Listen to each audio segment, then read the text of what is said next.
Hi, my name is Emily. I'm 34 years old and I live in North Carolina. 3 years ago, after working endless night shifts, double shifts, and missing far too many holidays as a nurse practitioner, I finally bought my own home. It's not some luxury mansion or fancy estate, but it's mine. A cozy 4 bedroom house in a quiet neighborhood with a nice backyard, friendly neighbors, and good schools nearby. It's the kind of place that feels peaceful the second you step onto the porch. Um, I bought it with my own hard earned money, and every inch of it represents years of sacrifice, exhaustion, and determination. My brother Jason is 36. He's married to Mandy, and they have 2 kids, ages 6 and 8. They've been struggling for as long as I can remember. Jason's the type of person who could win the lottery and still find a way to be broke the next day. He blames bad luck for everything: lost jobs, bad investments, broken cars, you name it. According to him, the universe just keeps picking on him. And my mom, bless her heart, has always believed he just needs one good break. Growing up, she made every excuse for him. Meanwhile, I was the responsible one. I helped her with bills after dad left. I worked part time through high school to keep the lights on, and I took care of everything that Jason never did. When I was 22, I co signed his first car loan because he convinced me he just needed a little help to get on his feet. That ended with him defaulting and me paying for a Honda Civic I never even drove. You'd think that would have been my lesson, but back then, I still believed family loyalty meant something. I thought that doing the right thing would eventually pay off and that my brother would appreciate it. Spoiler alert, he never did. Fast forward to a few months ago. Jason and Mandy called saying they wanted to come over for a barbecue with the kids. I said sure, because despite everything, I still tried to be civil. They arrived with bags of chips and soda, and at first, it felt normal. The kids ran around the yard while I grilled burgers, and Jason was unusually quiet. Eventually, after we ate, he and Mandy sat down at my dining table. Jason looked around like he was inspecting something he planned to buy. Then he said, "You've got a really big place here, Em. Maybe you could, give it to me. You don't even use all the rooms." At first, I laughed because I honestly thought he was joking. Who in their right mind would ask for someone's house? But the look on his face said he was dead serious. I stared at him for a second, waiting for him to crack a smile or say he was kidding, but instead he leaned back like he'd just made a reasonable suggestion. I said, "Jason, I worked for this house. I bought it. Why would I give it to you?" He rolled his eyes and said, "Because you don't have kids. We do. You're single. You don't need all this space. Family helps family, right?" Then Mandy chimed in with, "It's not fair that we're stuck in that tiny apartment while you live like a queen." That was the moment I realized they hadn't come over for a barbecue. They'd come over with a plan. Jason crossed his arms and said, "You could start over anywhere. You're good with money. We just need a chance." I replied, "No, Jason, sorry. This isn't a hand-me-down. I worked my whole life for this." His face turned red and he muttered, "Selfish people always forget where they came from."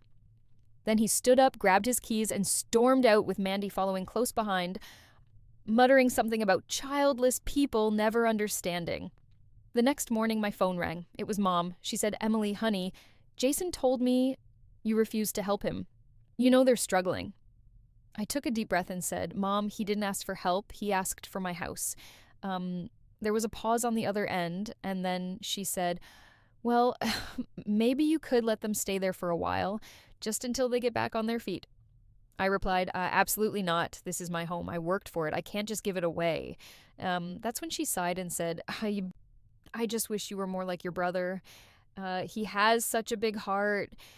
I almost laughed out loud. A big heart and a small wallet. That's Jason in a nutshell. Over the next few weeks, things escalated. Jason started a quiet smear campaign within the family. Suddenly, my cousins were calling to ask why I'd changed and become so cold. One of my aunts texted, "It wouldn't kill you to help your brother out." Apparently, Jason had been telling everyone that I'd turned rich and arrogant, and that I was hoarding my success instead of sharing it with family. The truth that he was a grown man trying to guilt trip me out of my house didn't seem to matter to anyone. Jason hasn't held a steady job in years. He goes through jobs the way most people go through coffee. He's had 3 maxed out credit cards, 2 cars repossessed, and once tried to sell a fake Rolex on Facebook Marketplace. But in Mom's eyes, he's just trying his best. She calls him unlucky, as if that's a permanent condition instead of a series of bad choices. 2 weeks later, Mom called again, sounding oddly cheerful. She said, "Good news! Jason's moving soon." I froze. "Moving where?" I asked. She said, "To your area. He found a house just a few streets away." So I thought, fine, whatever. North Carolina isn't tiny, plenty of space between us, but then I learned how he'd done it. Turns out he'd been telling people he was buying my house and somehow convinced an online lender to pre-approve him for a mortgage based on fake income numbers. When the deal inevitably fell through, he told everyone I'd backed out of our agreement. I had relatives calling me saying, "Emily, that's low. Even for you? Let the man have a home?" I couldn't decide whether to laugh or cry. The next week, I came home after a 12-hour shift, exhausted and just wanting a shower and some peace. As I pulled into my driveway, I noticed toys scattered on the grass and 2 little figures running around in the yard. Jason's kids. My stomach dropped. I got out of the car and saw Mandy sitting on my porch steps, surrounded by boxes. She looked up with this fake sweet smile and said, "Hey, Emily, we're just getting settled in. Jason said you said we could stay here while we sort things out." I blinked at her, trying to process what I'd just heard. "Excuse me?" I said. She kept smiling, though her eyes had that smug glint. "Jason told me you felt bad about how things went and wanted to help. You know, just until we get approved for the new place." I said, "Jason lied. You're not staying here." Her smile dropped immediately, replaced by a scowl. "Wow, really? After everything we've been through, the kids love it here, you have so much space, and we just need a few weeks." I told her, "No, you need to leave right now." She rolled her eyes, huffed like a teenager, and said, "You're unbelievable." Then started packing up the boxes and calling for the kids. They left without another word, and I stood there on the porch, half expecting Jason to appear next, ready to argue. But he didn't. I thought that was the end of it. I really did. I locked the door, sat down, and told myself the drama was finally over. Oh, I was wrong. 2 days after I thought the nightmare had finally ended, I got a letter from my homeowners association. It was one of those politely passive-aggressive notices that start with, "We hope this letter finds you well," and then immediately accuse you of violating every rule in the book. Apparently, my guests had been parking in my driveway overnight, which was interesting considering I hadn't had a single guest in weeks. I checked my security camera footage, thinking maybe it was a delivery truck or a neighbor parking by mistake. What I saw made my stomach twist. At 2 a.m., my brother Jason's old beat-up van rolled into my driveway. The headlights cut off, the engine went quiet, and nothing happened for a moment. Then I saw him climb into the back seat with a blanket, clearly settling in for the night.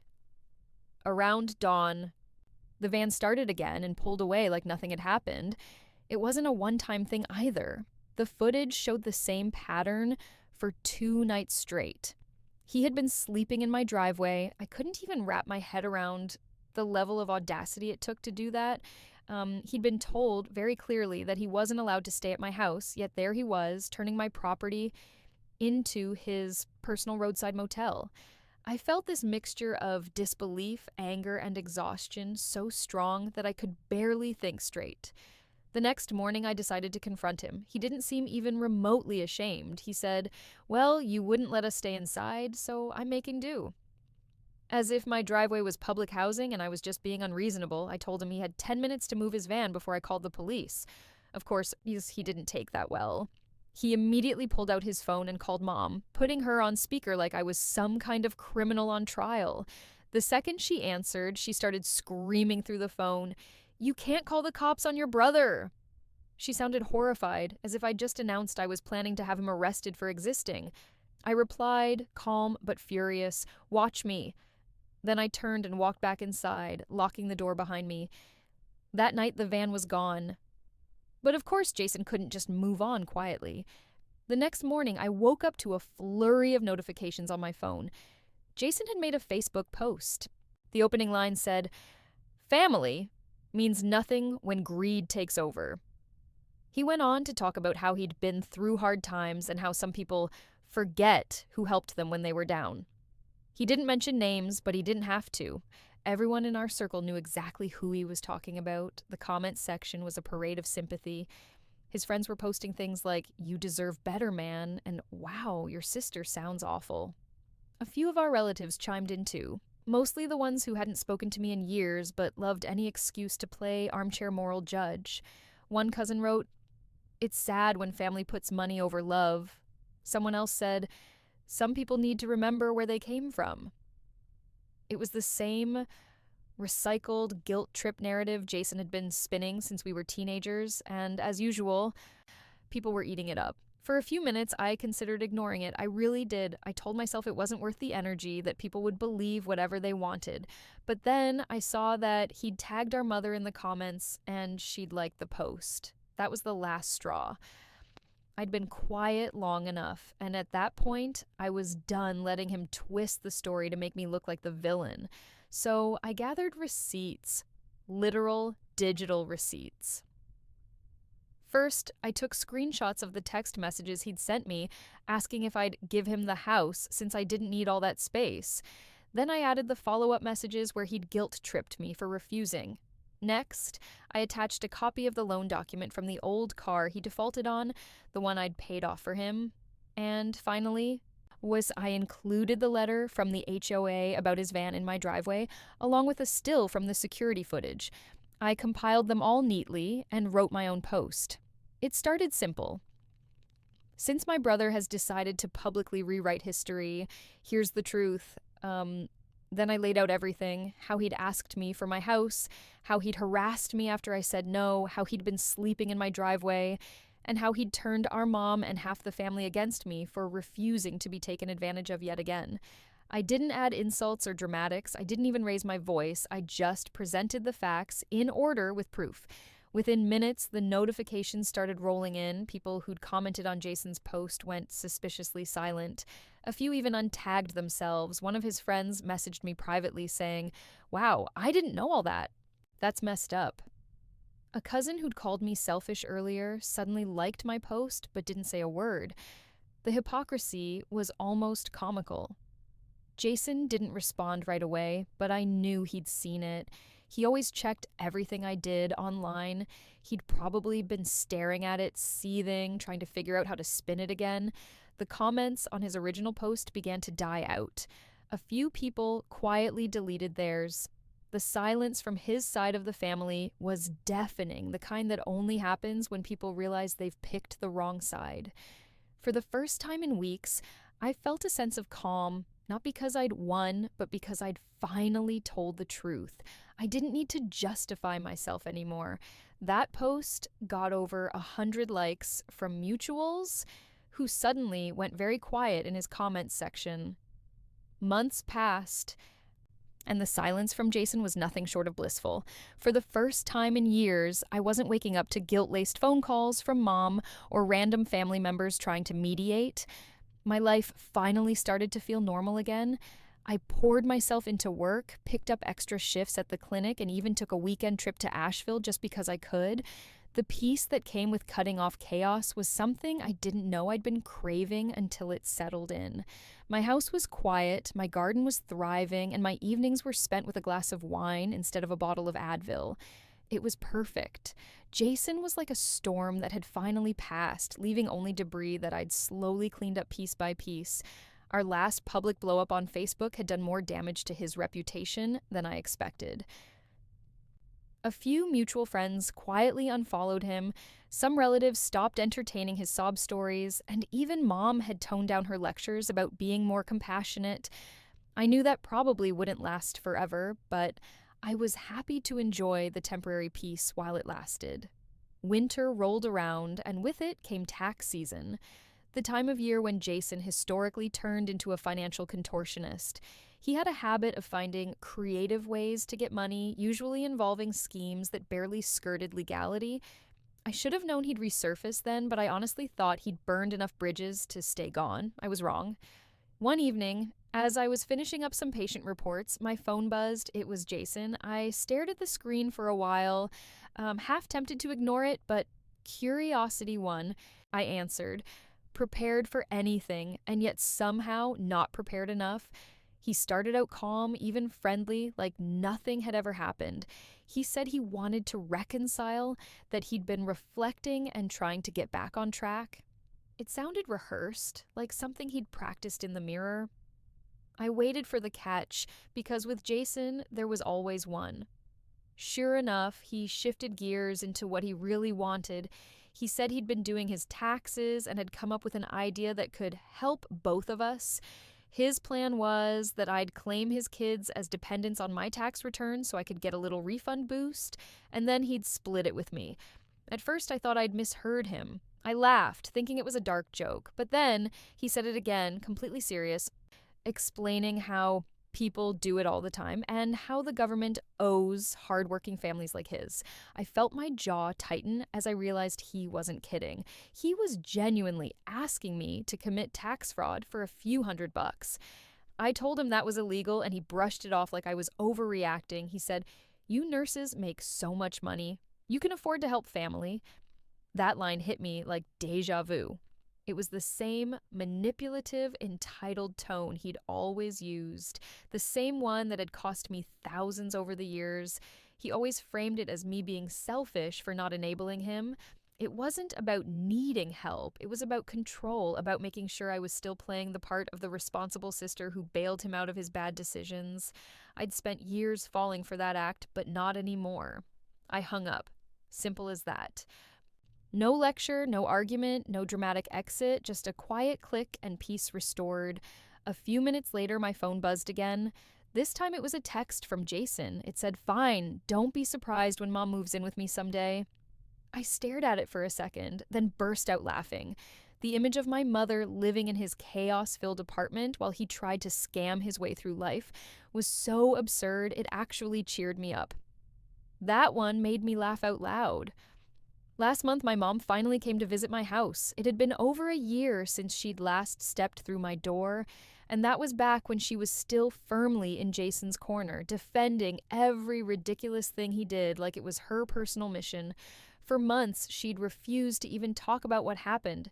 Every phone call was either awkward silence or subtle guilt-tripping, so I stopped inviting her.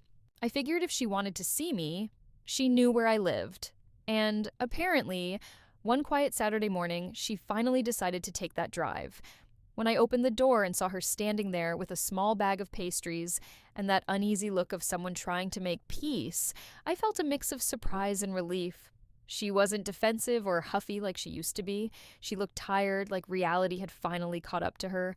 She stepped inside slowly, glancing around the living room as if she'd never really seen it before. The last time she was here, Jason and Mandy were sitting in the same spot, demanding I hand it all over like I'd won it in a raffle. This time it was quiet, just me, her, and the smell of fresh coffee. She sat at the kitchen table, took a sip from the mug I handed her, and said softly, "I see why you didn't want to give it away." There wasn't bitterness in her voice, just understanding. It was a small sentence, but it carried a weight I'd been waiting to hear for years. She looked around the room again, noticing the framed photos on the wall, the plants by the window, the faint hum of the dishwasher. It was the life I'd built, not handed to me, not borrowed, not begged for. For once, she seemed to see it. We talked for a while about work, about the neighborhood, about how my garden had somehow survived the last storm. She admitted Jason and Mandy had moved again, this time to a mobile home 2 counties over. Apparently, Mandy had reached her limit. Mom said she'd overheard Mandy telling a relative that she was tired of living with dreams instead of plans, which was her polite way of saying she was done with Jason's fantasy world where everything was someone else's fault. I wasn't surprised. Jason had always been the type to talk big and deliver nothing. When the smoke cleared and there were no more people left to blame, it was only a matter of time before even Mandy started to see through him. I didn't say, "I told you so." I didn't need to. I think she heard it in my silence, the way I just nodded, stirred my coffee, and smiled faintly. There was no gloating in it, just a quiet sense of closure. For once, Mom wasn't defending him. She wasn't asking me to help him or to be the bigger person. She just sat there, sipping her coffee, looking around my kitchen like she finally realized who had kept this family afloat all those years while Jason played the role of the eternal victim. After she left, I felt lighter than I had in a long time. The visit wasn't dramatic or emotional, but it was healing in a quiet, subtle way. I didn't expect anything else to come of it. But a few days later, my phone rang again, and this time it was Jason. His name flashing on my screen made my stomach tighten for a moment. My first instinct was to ignore it, but curiosity got the better of me. I wanted to hear what version of events he was living in now. He sounded different when he spoke, calmer, almost humbled. He said he wanted to make amends, that he'd been thinking about things, that he respected me now for what I'd done. He said, I respect you now, Em. You really built something. I could almost hear him trying to sound mature, like he was reading off a script he didn't fully believe. I replied, I always did. You just never looked long enough to see it. There was a pause on the line, the kind that feels like someone just swallowed a truth they weren't ready to taste. He gave an awkward little laugh, the kind that always came before a favor request, and right on cue, he said, Hey, maybe one day you can help me buy a place. I didn't even roll my eyes this time. I just said, Jason, I already did, when I paid off your Civic. The silence that followed was perfect. Then, without another word, he hung up. I sat there for a while, sipping my coffee, staring out at the backyard. The grass was freshly mowed, the afternoon light hit the fence just right, and the world outside was calm. For years, I'd thought cutting people like Jason out of my life was the only way to get peace. But sitting there, I realized something else. Sometimes the best revenge isn't cutting people out, it's letting them live exactly the life they built for themselves.